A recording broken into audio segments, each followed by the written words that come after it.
Good morning बच्चों। Language में बच्चों लेसन वन में हम लोग अपनी भाषा और राजभाषा, मातृभाषा, मानक भाषा, उसके पश्चात बोली, फिर लिपि, यहाँ तक बच्चों हम लोग कंप्लीट कर चुके हैं। अब आपके पास है व्याकरण। व्याकरण पार्ट में हम लोग पढ़ने जा रहे हैं बच्चों। व्याकरण वह शास्त्र है जिसके द्वारा हम किसी भाषा को शुद्ध रूप से बोलना, लिखना तथा पढ़ना सीखते हैं। भाषा के कुछ नियम होते हैं बच्चों। व्याकरण के अंतर्गत हम भाषा के उन नियमों को सीखते हैं जो भाषा के शुद्ध अशुद्ध होने का निर्धारण करते हैं। अर्थात हमें ये पता चल जाता है कि जो हम बोल रहे हैं या जो हम लिख रहे हैं उसमें व्याकरण की गलती कहाँ पर है। अर्थात हम शुद्ध पढ़ रहे हैं या अशुद्ध पढ़ रहे हैं। तो व्याकरण बच्चों हमें ये सिखाता है कि भाषा को हम किस प्रकार से शुद्ध रूप से बोलें, पढ़ें और लिखें। अतः बच्चों व्याकरण को इस प्रकार से परिभाषित कर सकते हैं। देखिए, अगर क्वेश्चन आता है बच्चों कि व्याकरण किसे कहते हैं, तो बच्चों आंसर में आप यहाँ पर बता सकते हो कि व्याकरण वह शास्त्र है जिसके द्वारा हम भाषा के शुद्ध रूप व शुद्ध प्रयोग का ज्ञान प्राप्त करते हैं। अब इसके पश्चात है बच्चों कि व्याकरण के कितने अंग होते हैं। ठीक है, तो व्याकरण के बच्चों 3 अंग होते हैं: वर्ण विचार, शब्द विचार और वाक्य विचार।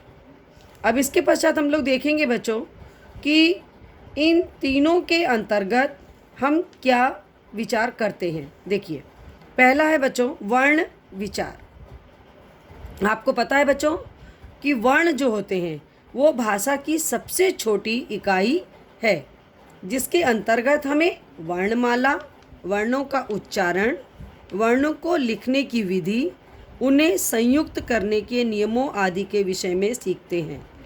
वर्ण मतलब आप जानते हो ना, जो हमारे मुंह से ध्वनि निकलती है ना, वो क्या होते हैं? वर्ण। वो उन वर्णों के मेल से क्या बनता है बच्चों? वर्णमाला। और जो उनको हम उच्चारित करते हैं उनका क्या होता है? वो उच्चारण।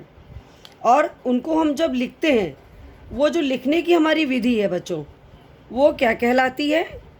लिपि। उन्हें संयुक्त करने के नियमों आदि के विषय में हम लोग बच्चों सीखते हैं। सेकंड नंबर पे हम लोगों ने देखा बच्चों शब्द विचार।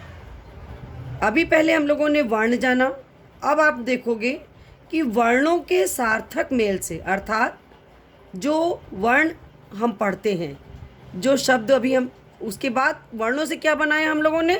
शब्द। शब्द कैसे होने चाहिए बच्चों? जो सार्थक हो, अर्थात जिनका कोई अर्थ हो। ऐसे शब्दों के जो मेल से बनते हैं बच्चों, वो क्या कहलाते हैं? शब्द विचार। इसके अंतर्गत बच्चों आता है उत्पत्ति। शब्दों की उत्पत्ति कैसे हुई, शब्दों की रचना कैसे हुई, शब्द निर्माण तथा शब्द भेद आते हैं।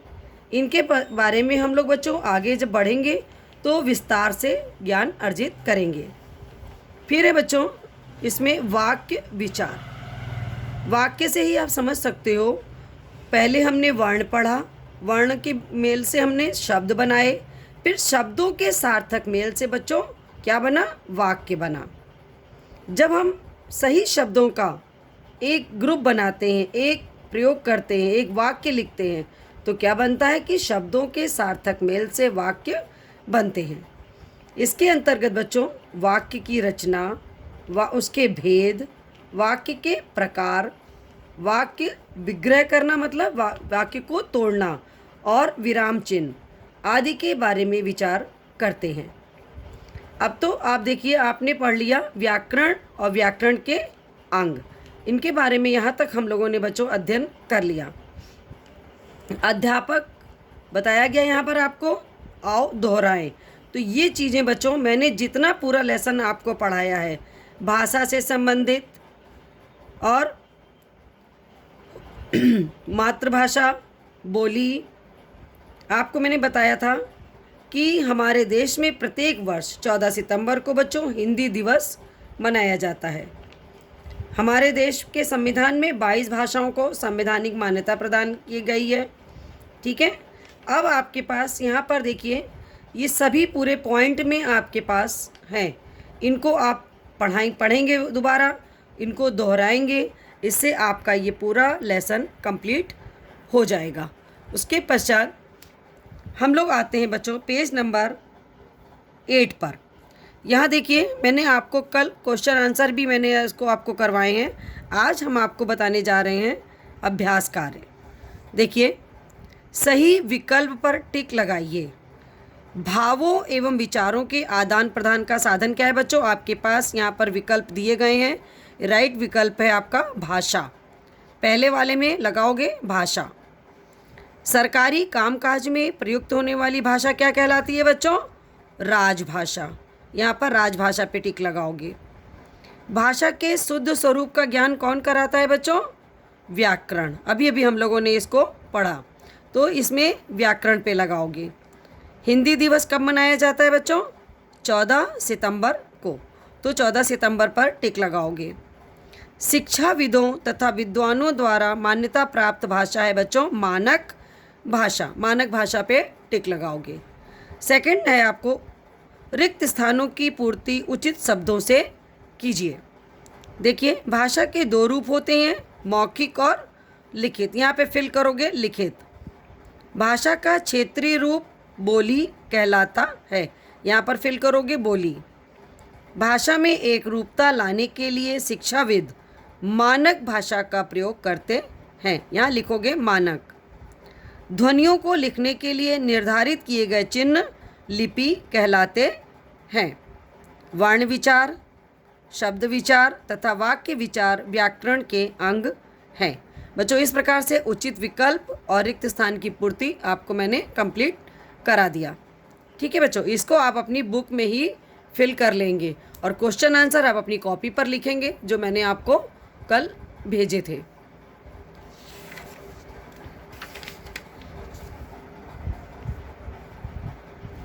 इसके पश्चात देखिए गा है आपका निम्नलिखित भाषाओं की लिपियां लिखिए। यहाँ पर देखिए भाषा दी हुई है, उसके सामने आपको लिपि लिखनी है। तो देखिए, संस्कृत की देवनागरी लिपि लिखोगे, अंग्रेजी की रोमन लिपि, पंजाबी की गुरमुखी, उर्दू की फ़ारसी, गुजराती देवनागरी, फ्रेंच रोमन, बंगाली बांग्ला, मराठी देवनागरी। ठीक है बच्चों, लास्ट आपका एक्सरसाइज इसमें है। देखिए, यहाँ पर आपको मेल करना है। इधर आपको देखो जैसे दी हुई हैं भाषाएं, जैसे मातृभाषा, इधर आपको देखना है कि इसका राइट ऑप्शन क्या है। तो देखिए, परिवार में सीखी गई भाषा क्या कहलाती है? मातृभाषा। राजभाषा देखिए सेकंड ऑप्शन इसके लिए, सरकारी कामकाज में प्रयोग होने वाली भाषा। बोली में देखिए भाषा का अविकसित एवं क्षेत्रीय रूप कहलाता है बोली। व्याकरण देखिए भाषा के शुद्ध अशुद्ध रूप का ज्ञान कराने वाला शास्त्र। राष्ट्रभाषा में देखिए राष्ट्र में सबसे अधिक बोली जाने वाली भाषा राष्ट्रभाषा। ठीक है बच्चों, इस तरह से आपकी सारी एक्सरसाइज कंप्लीट हो गई। धन्यवाद बच्चों।